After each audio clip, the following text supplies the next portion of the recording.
Satan n'a aucun pouvoir sur nous. Mais nous attribuons parfois certaines de nos souffrances au diable pour rien.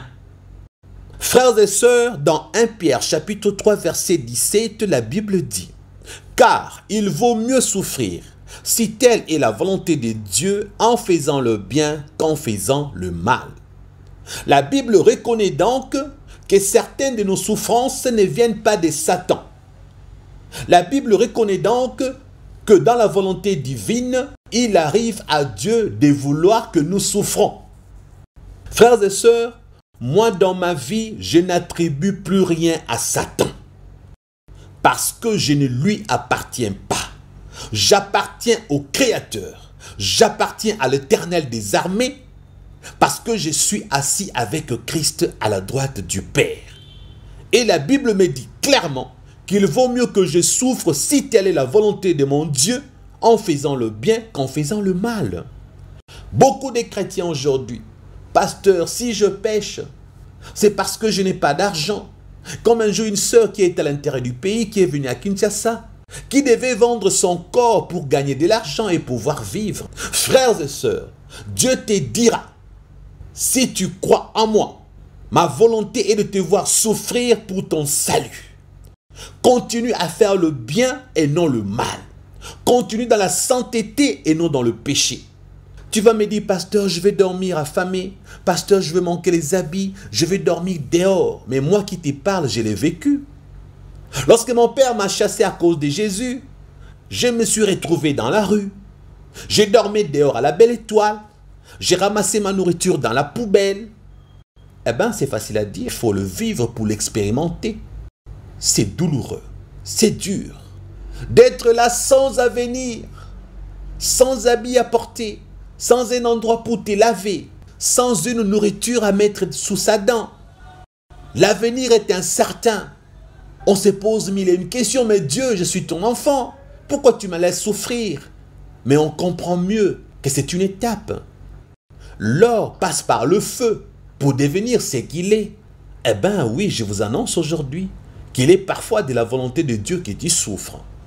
Mais vous n'aimez pas ce genre d'évangile. C'est quel genre de pasteur qui nous prêche la souffrance? Eh bien voilà pourquoi le diable passe par là. Il vous propose les richesses. Lorsqu'il a vu Christ souffrir, il avait faim. Il est venu vite tenter le Fils de Dieu. Waouh, Satan est fort, hein? Il a essayé de tenter celui qui a créé le monde en lui disant, si tu te prosternes et tu m'adores, tout ceci m'a été donné, je te le donnerai. Satan me fait rire, hein? Il s'est vraiment osé. Oh, Satan, ne sais-tu pas que celui qui a créé toutes ces choses, c'est Jésus, la parole de Dieu? Comment tu peux rendre à Jésus ce qui t'a été donné? Mais ce qui t'a été donné ne t'appartient même pas. On peut te les ravir et les récupérer. Mais Satan aime toujours tenter. Hein? Donc il a tenté même Jésus lorsqu'il avait faim. Frère, Jésus n'a pas laissé. Jésus n'est pas tombé dans la tentation. Tu me dis, mais si je quitte cet homme, je manquerai l'argent pour payer mon loyer. Qui paiera mes études si j'arrête avec la prostitution? Je vais mourir. Ah ben, Jésus a dit dans la Bible, craignez celui qui peut tuer l'âme et le corps. Ne craignez pas celui qui peut tuer que le corps, mais craignez plutôt que celui qui peut tuer et le corps et l'âme et ton esprit dans la gêne, dans le feu.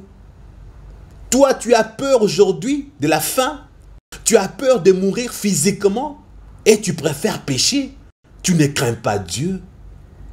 Et une sœur s'est permis même de me dire, pasteur, j'ai prié Dieu, je lui ai dit, les jours où il me donnera l'homme de ma vie, je vais arrêter d'être troisième femme de quelqu'un. Je vais arrêter avec la vie de fornication. Je vais arrêter avec le péché. C'est mon alliance avec Jésus. J'attends qu'il me bénisse pour que j'abandonne le péché. C'est de la bêtise. Tu es perdu, ma sœur. On ne se moque pas de Dieu. La Bible dit c'est qu'un homme aura sémé, il le moissonnera. Car il vaut mieux souffrir. Si telle est la volonté de Dieu, oui, je vous le prêche aujourd'hui, dans 1 Pierre 3, 17, il est dit qu'il vaut mieux souffrir si c'est telle est la volonté de Dieu, en faisant le bien qu'en faisant le mal. Le refus de souffrir éloigne de Dieu et conduit à la perdition. La Bible n'a jamais dit que les chrétiens ne souffriront jamais. La croix de Christ représentait tous nos péchés, n'est-ce pas?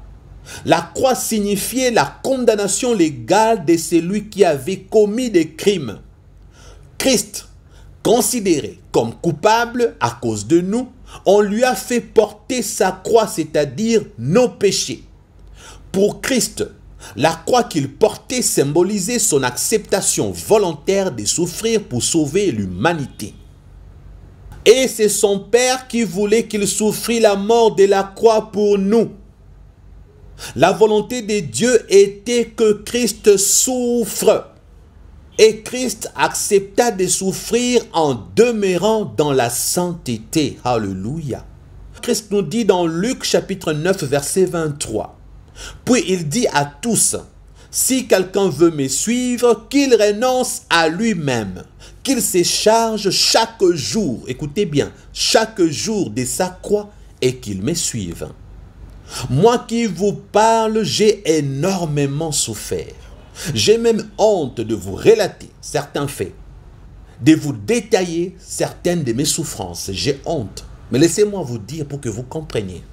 Pour vous qui habitez le Zaïre, devenu République démocratique du Congo, écoutez-moi bien. Vous connaissez du foufou? Maintenant, imaginez le foufou tel que vous le voyez là.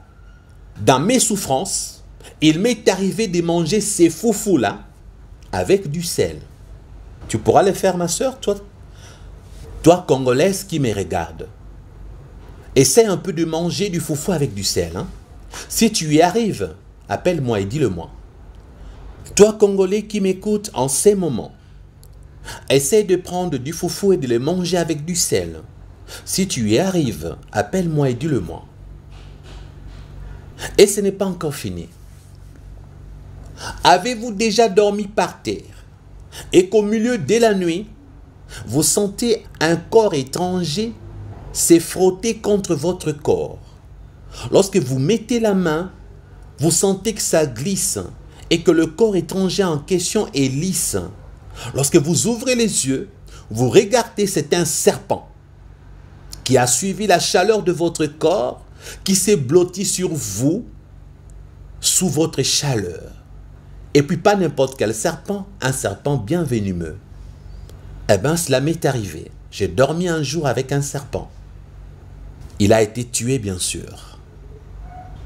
Avez-vous dormi dans une bicoque, une maison de village, où lorsqu'il pleut, eh bien, toute la pluie tombe sur vous? Bon, je m'arrête là. J'ai énormément souffert. Certaines choses, j'ai mal.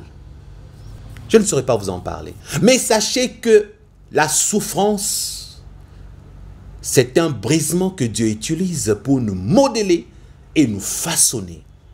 Et si l'on aime Jésus, on acceptera de souffrir. Parce que la finalité, c'est ce qui compte. La souffrance avec Dieu n'est jamais éternelle. Alléluia.